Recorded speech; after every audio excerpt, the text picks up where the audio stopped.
नमस्कार दोस्तों, ये video editorial compilation for mains का पार्ट है। आप प्लेलिस्ट में जाके एडिटोरियल की वीडियोस पेपर वाइज और टॉपिक वाइज देख सकते हो। और अगर आप दिसंबर 2019 के बाद की वीडियोस को देखना चाहते हो तो वीडियो के नीचे मौजूद ज्वाइन बटन की सहायता से आप मेंबरशिप को ज्वाइन कर सकते हो।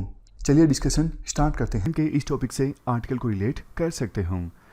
देखो, आपको पता है काफ़ी सारे देशों ने अब ये कमिटमेंट कर दी है कि वो फॉर एग्जांपल 2050 आते आते, 60 आते आते या फिर 70 आते आते कार्बन न्यूट्रलिटी स्टेटस को अचीव कर लेंगे। स्पेसिफिकली इंडिया की बात करें, इंडिया ने कहा है 2070 आते आते हम ये इंश्योर करेंगे जितना कार्बन इंडिया से एमिट होता है उतना ही एब्जॉर्ब करने की कैपेसिटी भी हो, ताकि रिजल्ट निकले net zero emission, net zero carbon emission.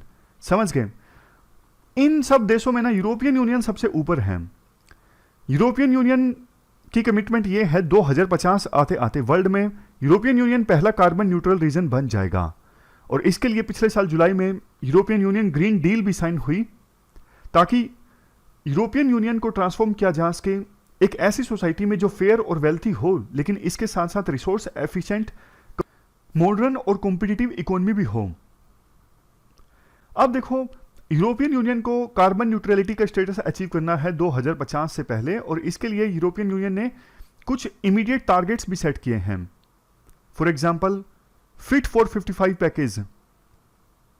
इस पैकेज में क्या है, 2030 आते आते एमिशन को 55% तक कम करना है।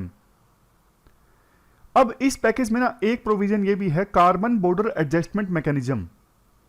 ये एक नया कार्बन प्राइसिंग सिस्टम है जो कि यूरोपियन यूनियन के द्वारा प्रपोज किया गया है, इंपोर्ट से संबंधित है। अब देखो, यूरोपियन यूनियन में जो कंट्रीज आते हैं ना, उनकी शिकायत ये है, हम तो क्लाइमेट चेंज पे बहुत ध्यान दे रहे हैं, हम डोमेस्टिक कंपनीज जो ज्यादा कार्बन प्रोड्यूस करती हैं उन पे टैक्स भी लगा रहे हैं। बट देखो, अब बहुत से माल मान लीजिए दूसरे देशों से यूरोपियन यूनियन के मेंबर कंट्रीज में इंपोर्ट हो जाएं, वहां पे तो कार्बन टैक्स लगता नहीं है, तो वो प्रोडक्ट्स तो सस्ते यूरोपियन यूनियन में आ जाएंगे ना, डोमेस्टिक कंपनीज को नुकसान होगा।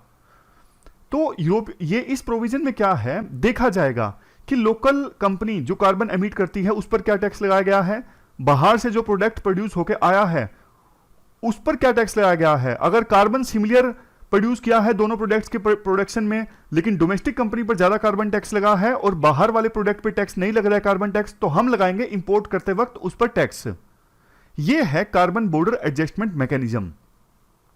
समझ गए ना? सिंपल भाषा में बोलूं तो जो नुकसान हो रहा था यूरोपियन यूनियन की डोमेस्टिक कंपनीज को, क्योंकि ये तो कार्बन टैक्स लगा रहे थे, बट बाहर से जो माल इंपोर्ट होता है उस पर कार्बन टैक्स नहीं लगता था। फॉर एग्जांपल चाइना से इंपोर्ट हो रहा है, चाइना में प्रोडक्ट्स अंधाधुंध बनते हैं, कार्बन टैक्स नहीं लगता है, तो वो प्रोडक्ट्स तो सस्ते चले जाएंगे ना यूरोपियन यूनियन में, तो यूरोपियन यूनियन कंट्रीज को नुकसान होगा। तो इसकी भरपाई करने को लेकर ये टैक्स लगाया जाएगा, carbon border adjustment mechanism. But ना डेवलपिंग कंट्रीज को इससे शिकायतें हैं। पहली सबसे बड़ी शिकायत तो ये है कि ये WTO के नॉर्म्स के अगेंस्ट हैं।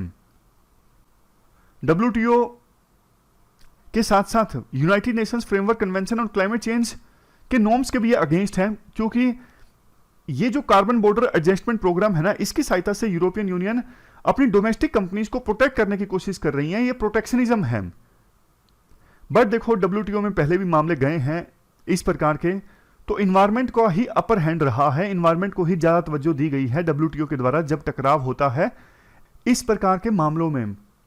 अब एक डेवलपिंग कंट्रीज की शिकायत यह भी है कि भैया चलो मान लिया आप टैक्स लगा रहे हो ऐसे प्रोडक्ट्स पर जो आप दूसरे देशों से इंपोर्ट कर रहे हो और उन पर वहां पे कार्बन टैक्स नहीं लगा है, लेकिन इससे जो रेवेन्यू आप जनरेट करोगे उस रेवेन्यू की सहायता से कम क्लीन टेक्नोलॉजी तो दो ना डेवलपिंग कंट्रीज को, ताकि वो आगे जाके कम से कम कार्बन एमिट करें।